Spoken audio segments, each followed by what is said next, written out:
저는 기술주가 괜찮은 상황에 직면할 수 있다. 지금 투자를 들어가시려고 하시는 분들은 마음을 먹으셔야 돼요. 이러면 무조건 수익이 나는 장입니다. 최소 1년에서 1년 6개월은 들고 가셔야 하는 장이기 때문에 자신 있게 말씀을 드리는 거예요.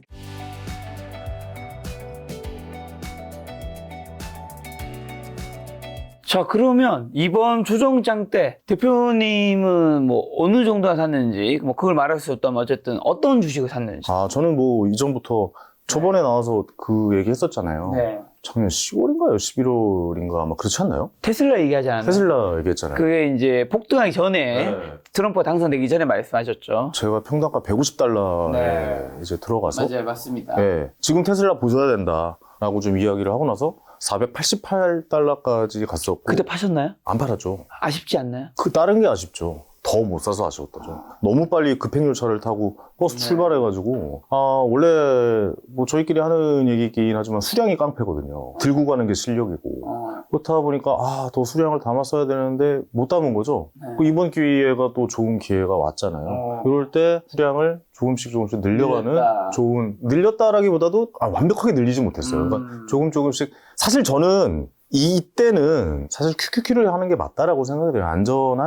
안전하게 이때는 또 그 많은 방송을 보실 이제 주식을 시작하는 분들이 계세요. 물론 고수들 뭐 투자 고수분들도 계시겠지만 그런 분들은 뭐 절대 제 말을 뭐 들으시지 않으셔도 되고 저보다 훨씬 더 대단하신 분들이니까 초보분들은 이럴 때는 QQQ로 시작을 해보시는 게 좋은 방법이다라고 생각해서 저도 이번에 QQQ를 좀 매수를 했던 그런 시간이었습니다. QQQ랑 테슬라만 샀나요? 테슬라 조금 나머지 뭐 빅테크, 메타, 뭐 구글, 애플, MS, 아마존, 엔비디아도 있잖아요. 6개. 그건 옛날부터 안 샀어요, 걔네들.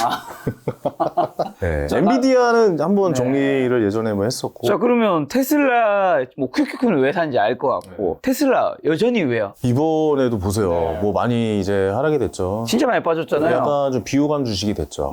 정치적으로 약간 좀. 트럼프 당선되기 전에 오른 건 다 빠진 것 같아요. 다 빠졌어요. 다 빠졌어요. 이게 뭐 코스닥도 아니고. 재밌는 주식이에요.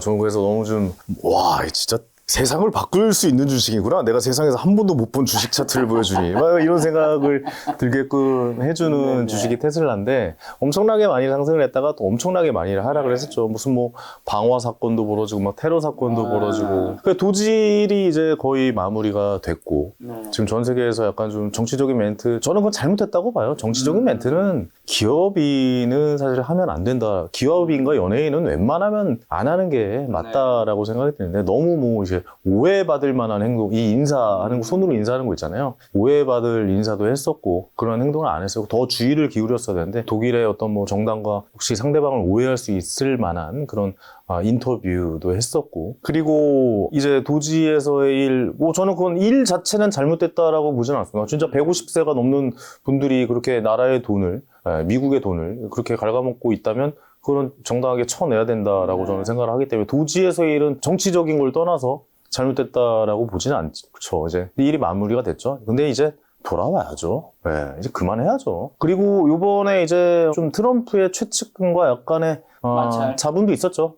하버드 나온 사람이 뭐 어쩌고저쩌고 막 이러면서 뭐 이야기도 했었기 때문에 어느 정도의 자본도 나왔고 그리고 나온다라고 이제 이야기를 했었고 5월 달에 나오면 딱 좋을 것 같고 5월에 이제 저가형 모델이죠. Q 모델 Q, 뭐, 정식 명칭은 아니지만, 모델 Q가 나오고, 6월 달에 이제 시작이 되겠죠. 자율주행, 텍사스에서 이제, 언슈퍼바이즈드, 그러니까 감독관이 없는 자율주행을 시작한다고 이제 이야기를 했었고, 또 한 번의 큰 행사가 있을 것 같아요. 로봇 관련해가지고, 뭐, 5,000개 로봇인가요? 1,000개 로봇인가요? 숫자를 잘 기억이 안 나죠. 어쨌든, 일렬로 이렇게 세워놓고, 정말 우리가 그 영화에서만 봤던 그런 장면이 좀 연출될 것 같은 쇼도 뭐 준비가 되어 있다고 하겠고 가장 핵심은 저는 그거라 생각해요. 결국에 테슬라가 자율주행으로 얻어낼 수 있다라는 것은 결국 자율주행 소프트웨어를 판매를 해서 거기서 나오는 수익을 전환시키겠다라는 게 사실 가장 1번이잖아요. 근데 그 계약이 올해 안에 나올 수 있는 가능성이 상대적으로 굉장히 높다. 뭐 예를 들어 미국의 포드라든가 크라이슬러라든가 이런 회사는 아직 어디랑 자율주행을 하겠다라고 발표하지 않았거든요. 네. 일단 그 회사들과도 어느 정도 이야기를 하고 있겠고, 이제 그 시작이 6월 달에 하는 텍사스에 하는 자율주행, 감독관이 없는 자율주행에서의 성과를 보고 그런 결과, 그 다음에 발표, 차례차례 순서대로 나올 수 있는 상황이다. 그리고 지금 중국에서도 FSD, 중국에서는 FSD라는 이름으로 시작을 하진 않았지만, 왜냐면 이제 지도를 사용할 수 없으니까. FSD가 자율주행을 하고 있는데 굉장히 좀 호평 일색이었고, 네. 중국 사람들도 굉장히 좀 깜짝 놀랐었고, 그럼 미중 관계가 좀 악화되면서 중국에서의 이 판매나 이런 거에 대해서는 걱정이 되지만, 앞으로 AI 회사가 됨으로써, 중국의 이제 단순히 자동차 회사로서의 판매만 바라보지 않는다면 테슬라는 올해 안에 훌륭한 정고점까지는 아니더라도 괜찮은 성적을 보이지 않을까. 그리고 제일 많이 떨어졌기 때문에 또 이번에 어저께 22% 올랐잖아요. 네. 이게 역대 한 세 번째로 알고 있거든요. 요 전에 얼마 전에 이때 정고점 찍을 때 488달러 갈 때 그때가 24%인가 올랐었던 걸로 기억하고, 이번에가 22%를 오랜만에 많이 떨어졌으니까요. 많이 떨어졌으니까 올랐는데 22.69% 올랐어. 네, 지금 아마 270달러 언저리 네. 좀 올라왔죠. 테슬라도 바닥을 확인한 거죠. 테슬라는 그 지지선이 정확하게 지켜주고 있더라고요. 213대, 215대, 뭐 아니면 두 번째 지지선은 230대, 230불대, 그때가 지지선이라고 생각한다면 지금 어느 정도 바닥은 테슬라도 역시 다진 것이 아닌가. 왜냐면 이제 비호감 회사의 타이틀 버려야죠. 예, 지금 CEO라면 그렇게 하면 안 됩니다. 근데 제가 제일 좋아하는 것은 일론 머스크이긴 합니다. 이거는 제가 뭐 천재니까요. 우리가 무시할 수 없는. 그럼요. 이런 사람이 스티브 잡스 이후로 어디 있습니까? 그렇죠. 근데 그 천재의 머리를 이제 그런 쪽에 그만 쓰시고 좀 내 주식을 위해 좀 주주시니까. 저 슬라 형, 예? 지금 머스크 형이 좀 이렇게 좀, 예, 이제 6월 달에 이제 자율주행 앞두고 계시니까 그쪽에 좀 길을 좀 많이 기울여줬으면 자, 근데 이번 조종기 때 이제 서울은 아니긴 하지만 지방의 집도 전세까지 돌려가시면서 현금 마련해서 자꾸 들어가고. 뒤에서 하는 얘기들을 방송에서 자꾸 하세요. 아, 이거 하면 안 되는 거예요? 아니 뭐 안 되는 건 아닌데 네. 이런 얘기 할 줄 몰랐죠. 네. 예. 아직 안 들어왔어요. 저도 이제 현금 확보를 좀 더 하기 위해서 저도 이제 원래는 제가 뭐 학교가 강릉이다 보니까 네. 그리고 뭐 이렇게 왔다 갔다 하면서 거기 이제 속초에 아파트를 이제 가지고 있죠. 예, 경매를 통해서 얻어가지고 거기에서 이제 주말을 보내고 뭐 이렇게 좀 너무나 즐겁고 행복한 생활을 하다가 갑자기 주식이 이렇게 떨어지면서 하면서 이렇게 계속 주식만 바라보고 있는, 정신이 약간 좀 나가 있는 상황이었는데 시드머니가 더 필요할 것 같아서 그 집을 이제 현금이 필요하거든요. 전세로 내놨습니다. 빨리 좀 집이 나갔으면 좋겠네요. 그만큼 이제 타이밍이라고 생각하신다는 건데. 지금 가지고 있는 현금을 다 썼습니다 이번에. 예. 그래서 가지고 있는 현금은 다 들어갔다. 네네. 그럼 앞으로 현금이 만약에 전세가 되든 뭐 생기면 앞으로도 QQQ랑 테슬라 위주로 사실 거예요? 네, 그렇습니다. 그러니까 저도 역시 혹시 미국 주식 테슬라밖에 없으세요? 네. QQQ 빼고는? 네. 저는 그냥 테슬라만 가지고 있어요. 테슬라라는 회사를 예전부터 제가 많이 좋아했었고, 기본적으로 테슬라가 제시하는 미래에 대해서 너무나도 확고한 생각을 가지고 있기 때문에 뭐 미래가 어떻게 될지 모르겠어요. 뭐 그건 뭐 우리가 맞출 수 있는 영역은 아니잖아요. 네. 그렇기 때문에 이번에는 테슬라를 좀 더 사고 싶다는 생각보다는 지수에 투자를 하는 게, 그러니까 여러분들 이겁니다. 제가 뭐 지수에 투자를 해서 뭐 정보 좀 왔으니까 다시 팔아야지, 이게 아니라 지금 투자를 들어가시려고 하시는 분들은 마음을 먹으셔야 돼요. 최소 1년. 이러면 무조건 수익이 나는 장입니다. 최소 1년에서 1년 6개월은 들고 가셔야 하는 장이기 때문에 자신 있게 말씀을 드리는 거예요. 예, 그다음에 뭐 나머지 이 금액들은 어느 정도 QQQ에다가만 좀 많이 투자를, 자금이 확보가 된다면 라는 생각입니다. 왜 개별주 다른 게 아니라 QQQ를 하시는 거예요? 단순합니다. 나스닥이 많이 빠졌으니까요. 아무래도 S&P 500 지금 뭐 경기 방어주가 담겨져 있는 스파이나 뭐 VO나 이런 ETF, 그러니까 S&P 500 지수보다도 나스닥은 100이고 또 S&P 500은 500, 이제 종목이 500까지잖아요. 그럼 좀 더 좁힐 필요가 있다. 그러니까 그렇다고 해서 제가 뭐 3배 뭐 이런 건 절대 안 하거든요. 예, 2배, 3배 이런 건 절대 안 하기 때문에 어느 정도 지수가 하락된 것을 그 이상을 갈 수 있는 것은, 안전하게 갈 수 있는 것은 무엇인가라는 생각에, 근데 QQ 이번에 봐도 안전한 것 같진 않다는 생각도 들고 12%가 막 왔다 갔다 하긴 하니까 그런 생각도 들고. 그럼 올해 남은 이제 4월에서 12월에 6만 공항 섹터라든가 미국 주식 뭘 사야 하냐고 여쭤보면 지수를 사세요. QQQ, 네. QQQ만 있는 건 아니잖아요. SPI도 있죠. 네. 그건 이제 S&P 500이고요. 그렇죠. 스파이지. 네. 이건 좀 나스닥을 위주로 하시는 게 맞다라는 생각. 그러니까 이 기간이 이렇게 치킨 게임이 끝나고 미중의 이 패권 경쟁이 끝나고 마무리가 잘 서로 한 발짝 빼서 서로 부딪히지 않게 어긋나서 이 게임 이론에 나오는 치킨 게임이 끝난다면은 저는 아무래도 기술주가 네. 지금 중국을 압도하는 것은 또 미국의 기술주잖아요. 뭐 중국이 좀 많이 따라오고 있는 상황에서 저는 기술주가 충분히 괜찮은 상황에 직면할 수 있다. 뭐 이렇게 좀 말씀드릴 수 있습니다. AI 테마가 끝나지 않았다고 보시는 거네요. 계속 간다. 시작도 안 했어요. 왜 끝났습니까? 뭐가 끝났어요? AI는 실체가 없다라는 겁니까? 아니 근데 이제 AI는 계속 가겠죠. 많은 분들이 생각하시는 게 AI는 계속 가겠죠. 챗GPT도 너무 발전했고 우리도 네. 막 너무 잘 쓰고 있지만 AI는 이제 현실이에요. 주가는 이제 미리 많은 것들을 어느 정도까지 선반영했느냐의 그 문제잖아요. 네네. 네. 이제 좀 약간 네. 정상으로 온 느낌이긴 해요. 그러니까 그동안 많이 올랐기 때문에 어느 정도 조정은 가능하지만 그 조정의 틀보다 훨씬 많이 빠졌잖아요. 그러니까 이건 뭐냐면 10%를 빠지는 장은 1, 2년에 한 번 옵니다. 30% 이상 빠지는 주는 한 5년 만에 한 번씩 옵니다. 그 50% 이상 빠지는 것은 30년 만에 한 번 온다라고 또 뭐 통계가 나와 있으니까요. 그러면 지금 거의 5년 만에 한 번 오는 장이 왔다라는 거죠.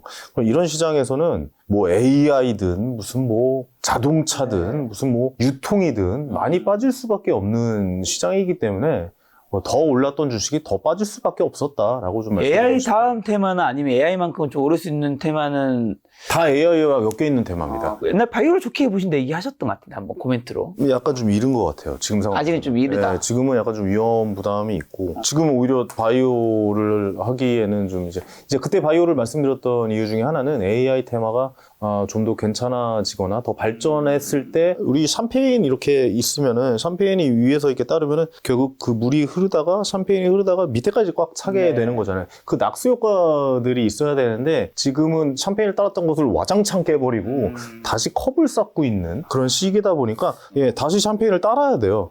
다시 샴페인을 따라야 되는데 여기까지 밑에까지 올라면은 아무래도 좀 시간이 오래 걸리기 때문에 지금은 여러분들 컵을 다시 쌓아야 되는 시기입니다. 컵을 다시 쌓으려면 어떻게 해야 된다? 지수에 투자하시면 됩니다. 이거는 장담 드릴 수 있어요. 이거는 지수에 투자하셔서 1년 이상 묵혀두시면 무조건 은행에 넣는 것보다 낫습니다. 지금은 그렇습니다. 무조건. 이번에 이제 서학개미 분들 보면 테슬라도 많이 가지고 있지만 엔비디아도 많이 가지고 있잖아요. 이번에 사실 이번에 이 사태 있기 전에는 네네. 딥시크 때문에 좀 떨어질 때도 엔비디아 사신 분들도 많았는데 엔비디아도 이번 148달러인가 150까지 갔다가 80까지 갔다가 또 반등하고 있는 건데 엔비디아는 좀 어떻게? 저 기억나실지 모르겠지만 제 김작가 TV에서 사실 뭐 저는 그런 걸 잘 안 하거든요. 그러니까 남들에게 뭐 종목을 이야기한다거나 그럴 자격도 되지 제가 웬만한 확신이 들지 않으면 그런 얘기는 뭐 사석에서는 좀 하는데 잘 말씀드리지도 않고 경거망동하는 것 같기도 하고 제가 그럴 주제가 되지도 않다라고 생각하는데 딱 두 종목만 말씀드렸던 걸로 기억을 하거든요. 그 첫 번째가 엔비디아였고 그 훨씬 더 전에 테슬라 말씀드리기 전에 AI라는 섹터가 나오기 전에 말씀드렸었던 것 같고 테슬라를 말씀드렸었는데 엔비디아는 사실 아직 이 AI의 시작이 아직 안 됐다라는 것은 칩이 팔릴 때가 너무나도 많다라는 거예요. 데이터 센터 계속 만들어야 되잖아요. AI 칩을 이용해서 뭔가를 계속 좀 활용해야 되고 계속 이용을 해야 되고 로봇 같은 것도 사실 AI 칩도 사실 엄청나게 많이 들어가는 거고 AI를 하려면 자율주행을 하려면 AI 칩이 얼마나 많이 들어가겠습니까? 자율주행 관련해서 엔비디아랑 하겠다라는 회사들도 많이 나오고 있고 뭐 로봇 쪽에도 진출한다는 이야기가 나오고 계속 그 파일을 넓혀가겠죠. 그러니까 엔비디아보다도 테슬라를 선택했던 이유는 엔비디아는 많이 올랐었다.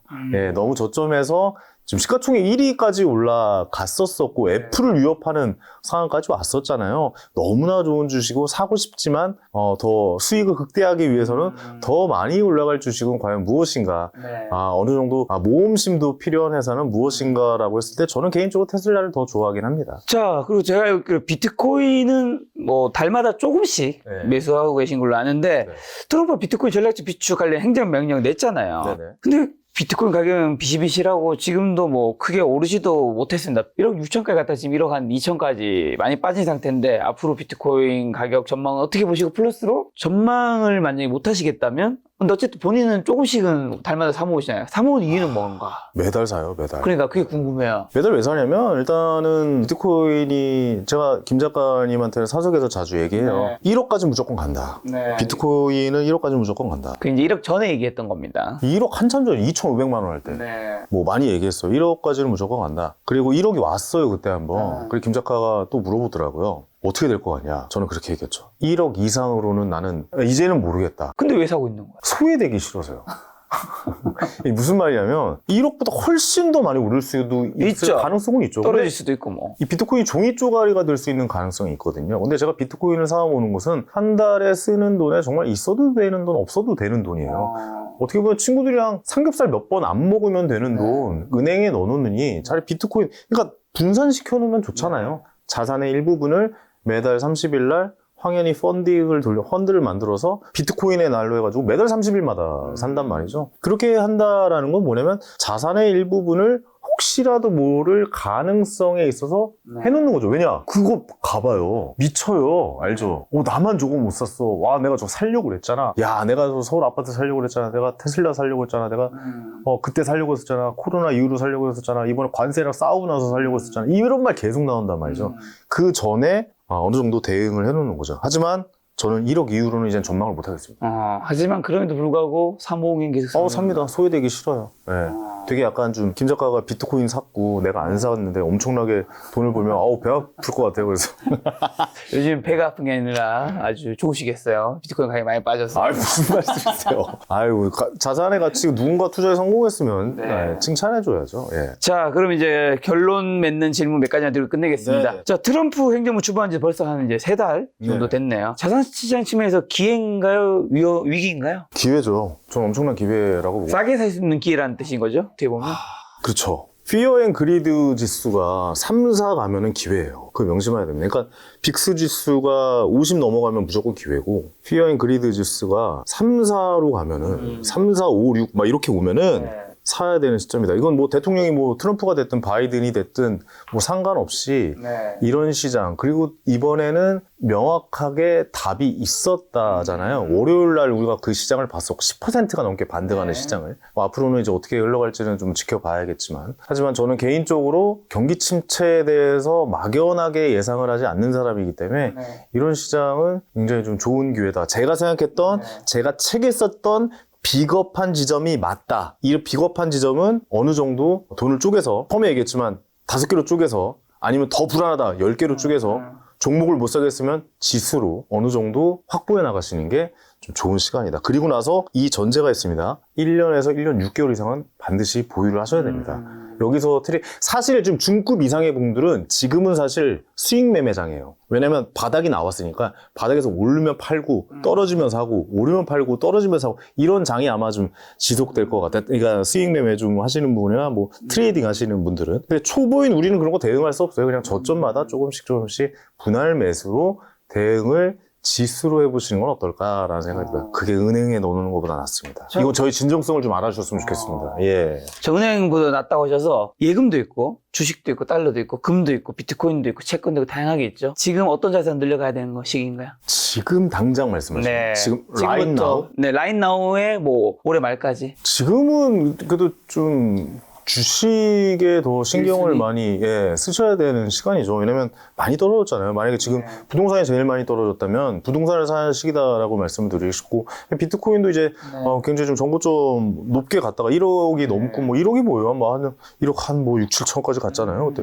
한 8천까지 갔네. 1억 8천? 네, 1억 6천? 6천? 7천? 2억 간 줄 알았습니다. 그러니까요. 내가 얘기했잖아요. 1억 이상은 내가 저기 안 되겠다고. 안 가더라고요. 마음이 아픕니다. 좀 샀구만, 얘기 들어보니까. 어쨌든 저는 이제 그런 생각이 들어서 지금 가장 많이, 비트코인보다도 사실 미국 주식이 더 많이 빠졌잖아요. 충격은 더 셌으니까. 오히려 경제 위기가 오면 비트코인은 아주 어떻게 보면 좀 조금 반등해요. 왜냐면 비트코인이 생긴 게 서브프라임 모기지론 때문에 생겼잖아요. 탈중앙화로 된 코인이다 보니까. 그러면 지금 가장 많이 하락한 나스닥, 미국 주식 중에서도, 그 중에서도 경기 방어주가 아닌 나스닥 기술주에 투자를 하시는 게 도전을 해보시는 게 그러니까 용기가 안 날 거예요. 이거 용기 안 나요. 이 시기에 저는 일단 나스닥을 산다라는 게 마지막이고 뭐 그런 분들이 있어요. 이게 이런 시장에 오면은 그때 사면 되는데 그거 막 확 빠졌을 때 사면 되는 건데 1997년도에 IMF 이후에 그 압구정동 현대 사고 서프라임 무기주는 이후로 사고 막 이런 얘기 하시는 분들 많잖아요. 근데 막상 닥쳐보시니까 여러분들 어떠십니까? 이걸 한번 여쭤보고 싶어요. 이거 못 사거든요. 이 주식이 그래서 야 그 뭐 주식 뭐 코로나 때 잘 사가지고 운으로 막 뭐 이런 얘기 많이 하신단 말이죠.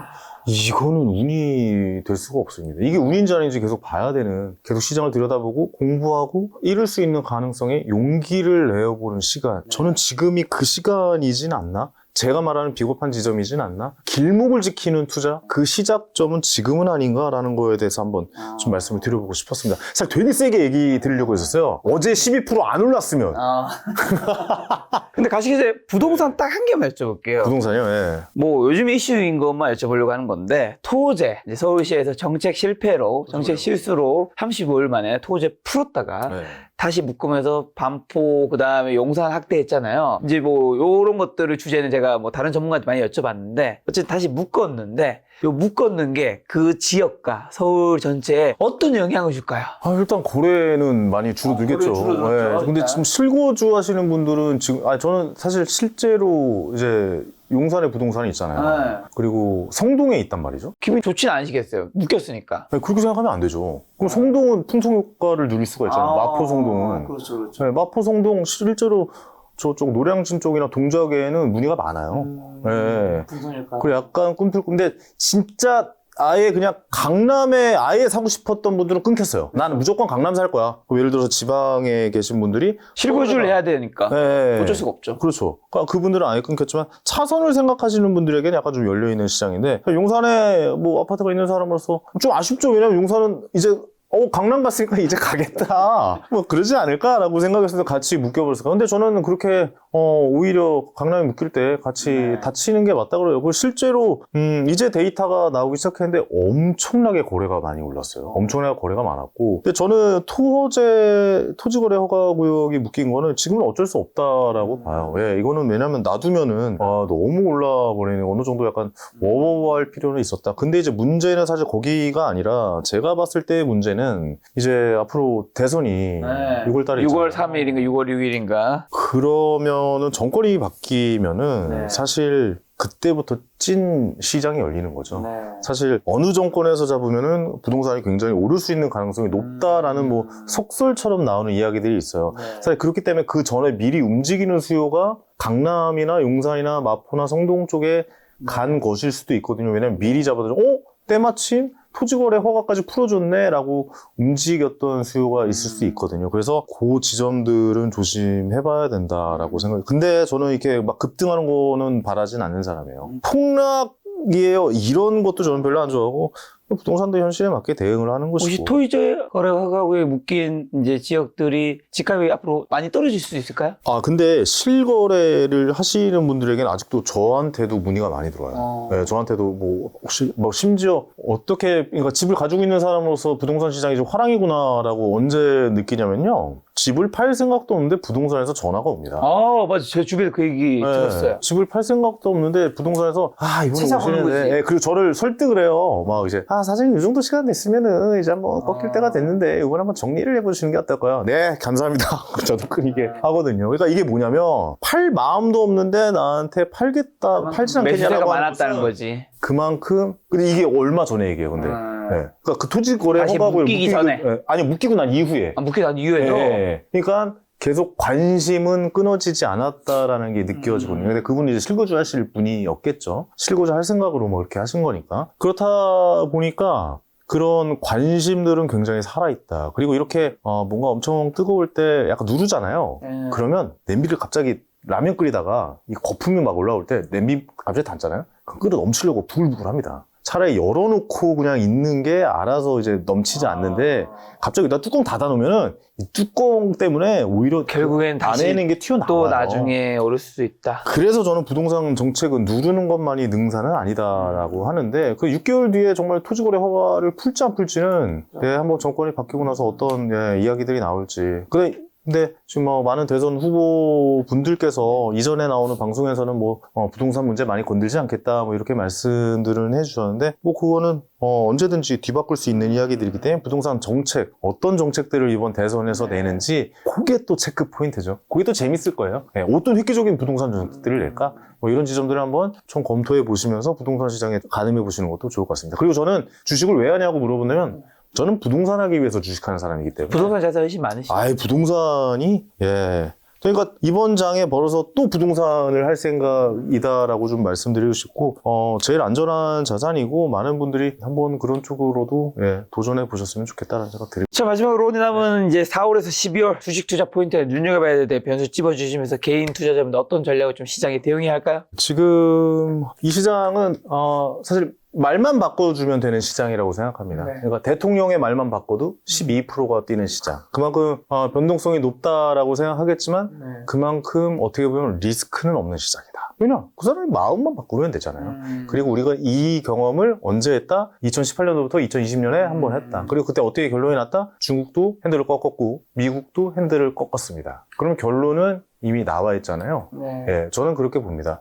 끝까지 가지는 않을 겁니다. 이 치킨 게임 끝까지 가서 부딪히면은 어떻게 되겠습니까? 둘 다 죽을 거란 말이죠. 둘 다 죽을 일은 분명히 없기 때문에 시간을 갖고 잘 들여다본다면 우리 많은 초보 투자자분들, 뭐 청년분들도 아마 이번에 많이 지켜보시는 걸로 알거든요. 네. 근데 또 아직까지도 지금 이게 이렇게 돌아가는지조차도 모르고 그냥 네이버 뉴스 한 줄로 보시는 분들도 계신데 이런 기간에 관심을 갖고 와 내가 이런 하락장도 경험해봤구나. 이거 엄청난 공부가 되거든요. 그러니까 저도 이렇게 자신 있게 뭐 김 작가한테 카톡을 하잖아요. 네. 야 지금 이제 역사적으로 부의 재분배가 일어날 수도 있는 시기야. 뭐 이런 거. 야 지금 정신 바짝 차리자. 뭐 약간 이런 카톡을 보낸 이유는 코로나장을 한번 겪어보고 피부로 느꼈기 때문에 엄청나게 공부가 됐었습니다. 그렇기 때문에 더 용기가 나왔고 옛날에는 뭐 밤잠 안 자고 막 팔 묶고 막 동네 뛰어다니고 난리도 아니었어요. 예. 사지마 뭐 이런 거 있잖아요. 이런 것도 많이 했었는데 이번에 뭐 자연스럽게 그냥 이번에는 일주일 동안 계속 보다 보니까 예. 뭐 정신없다 약간 뭐 이 정도만 됐지. 그렇다 보니까 많은 공부가 됐습니다. 이번에 정말 공부할 수 있는 좋은 기회다. 이 공부는 성과를 내면은 엄청나게 큰 공부가 됩니다. 그렇죠. 조금이나마 성과를 한번 내보시는 시간 가져보셨으면 좋겠습니다. 알겠습니다. 대표님 말씀대로 지나보면 이번이 바닥이었기를. 그렇죠. 항상 그래왔습니다. 예. 진심으로 바랍니다. 또 다음번에 대표님의 좋은 이야기 한번 들어볼 시간 가져보도록 하겠습니다. 오늘 만난 손님은 개그맨 황인희 대표님이었습니다. 지금까지 여러분 소중한 시간 함께해 주셔서 정말 감사합니다. 고맙습니다. 오늘도 김 작가였습니다. 고생 많으셨습니다. 감사합니다.